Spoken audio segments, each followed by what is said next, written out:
Because,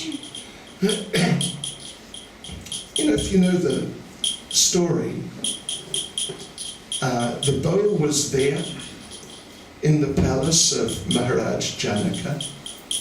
That same bow, 300 men it took to carry it. And those were like, real men.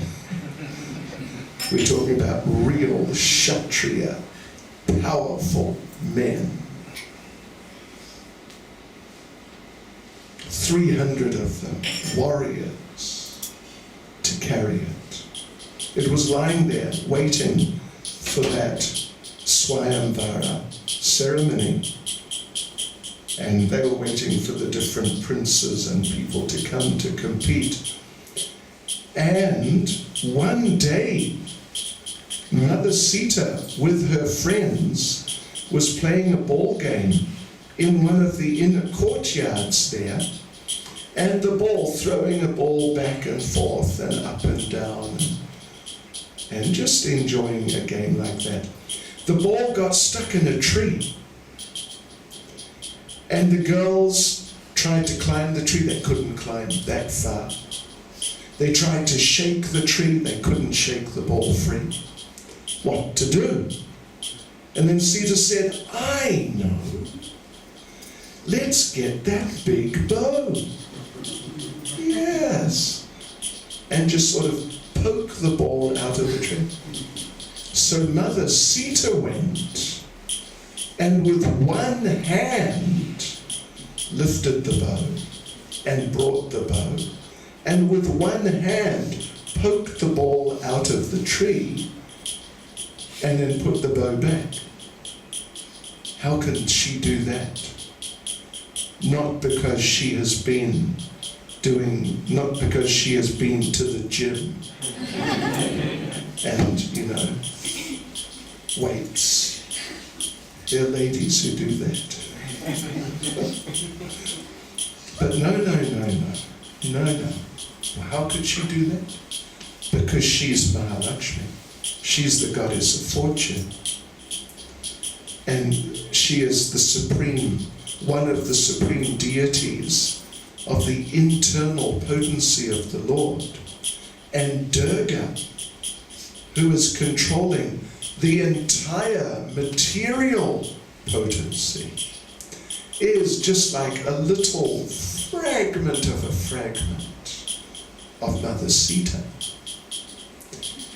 You may know in that competition that the bow was lying there on some sort of frame, lying down. And the princes, they had to come, first of all they had to lift the bow out of the frame and stand it up, and then string it, and then they're meant to fire an arrow. Most of them couldn't lift it off the frame, because it took 300 men to do that. But towards the end, Ravan came. And he lifted the bow off the frame, but then he couldn't lift it any further. Did you ever see these weightlifters on television? Have you ever seen them?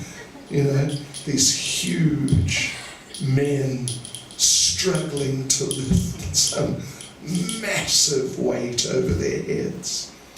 Ravan was like that, and it fell on his fingers, and it was crushing his fingers. But then Lord Ram came and with one hand lifted it off his fingers. Otherwise he would have lost his fingers. So that bow which Ravan could not lift, Mother Sita lifted with one hand, and just like a toy, because she is the goddess of fortune. She is the primeval internal potency of the Lord. And Durga, a fraction of whose power Ravan has, Where did Ravan get his power from? It's material energy. It's from Durga. So that Ravan, who has little bit of Durga's Shakti, he couldn't lift the bow. And Mother Sita, actually it was nothing. She could have done it with one finger. She just lifted the bow just like that. So how can Ravan kidnap? Ask yourself, how can Ravan kidnap the goddess of fortune? He cannot do it. It is actually completely out of the question. It's completely impossible. So other than just saying, well, it's the pastime of the Lord or something like that, there's no explanation. There's no possible explanation for how Ravan was able to kidnap Sita, because if Sita had just bothered to give him one good slap in Durban amongst the Indian, like the working class Indian people, if you give someone a slap, it's called giving him a what happened. Give him a what happened. What happened? If she had just bothered to give him just one little tap, let alone a good what happened, Ravana's head would have gone flying across the world. What to speak of going for a 6, which Sachin Tendulkar might be very proud of. His head would have gone, maybe it just gone flying back to Lanka. That is the power of Mother Sita. That is the power of Mother Sita.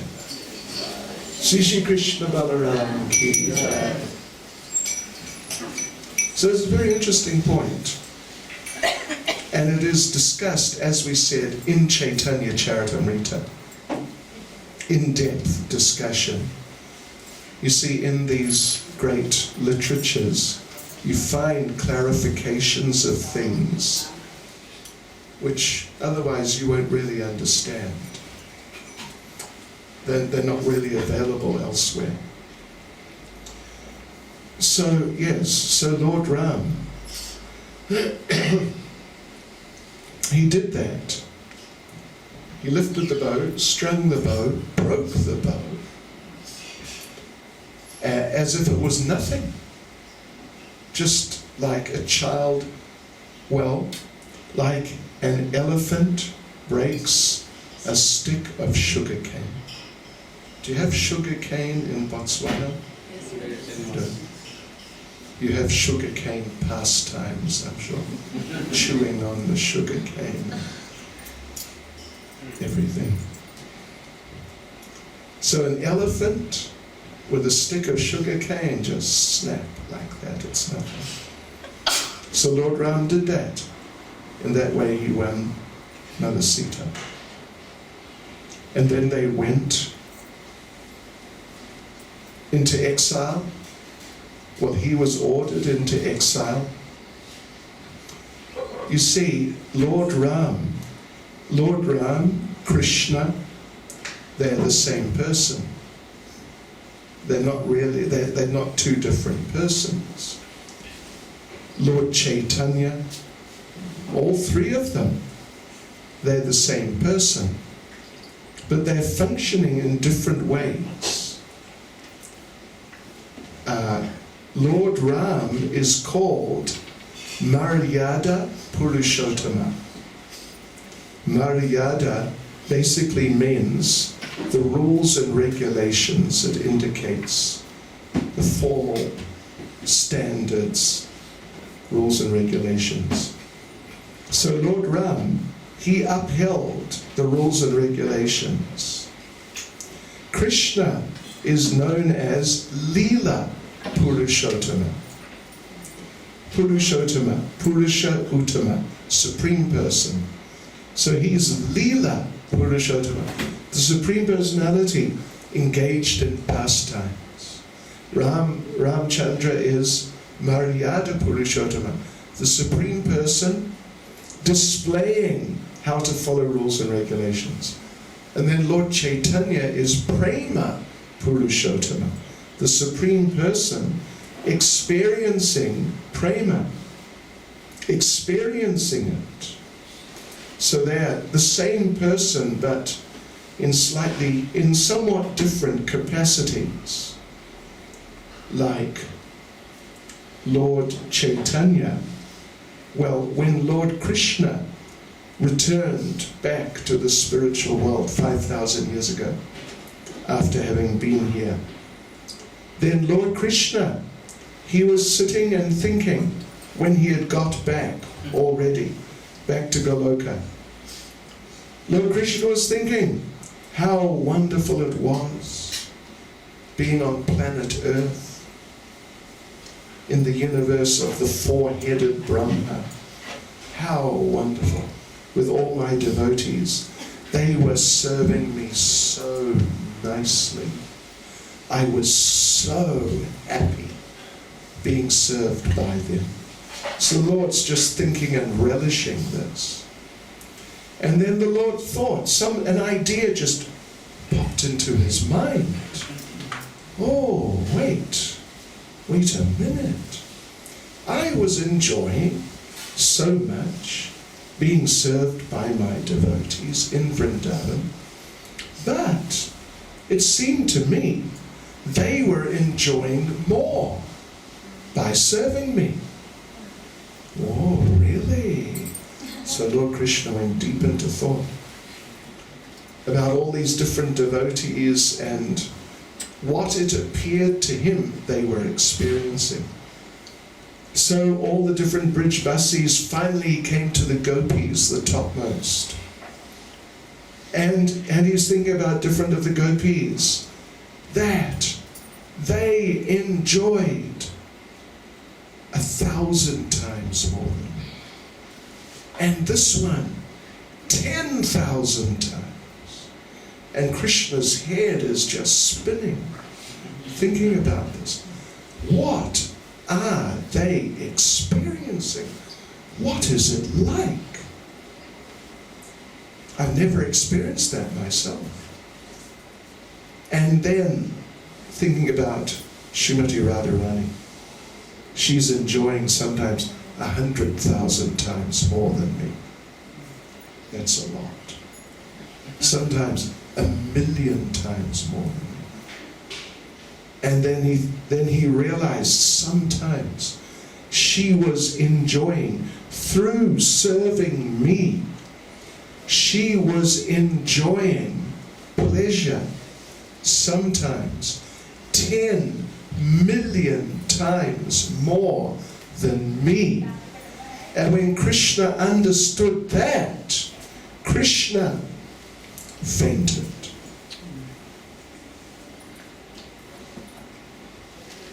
Just too much. So then Krishna, when he woke up, Krishna said, right, I have to become a devotee. I have to experience this. I must experience this. So then he appeared as Lord Chaitanya. And he did experience it. It was very amazing. And then Krishna, he's Leela Purushottama. He has all these amazing pastimes. Even sometimes contradictory pastimes. At least from the material point of view, they look like that. Krishna's dancing with the gopis. And some people think, aha, Krishna, until he sort of reached his teenage phase or somewhere around there, Krishna was very nice, particularly when he was little, like Gopal. Krishna was very nice. But then he started growing up a bit. He met Radharani, he fell down. Some people think like this. So they don't worship Krishna, who dances with the gopis, although they may worship Gopal, little Krishna. Anyway, of course, it's not so hard actually to understand the situations in these pastimes, but unfortunately so many people don't. So Krishna has these pastimes, and some of them are just, they're truly out of this world, some of these pastimes. The one pastime,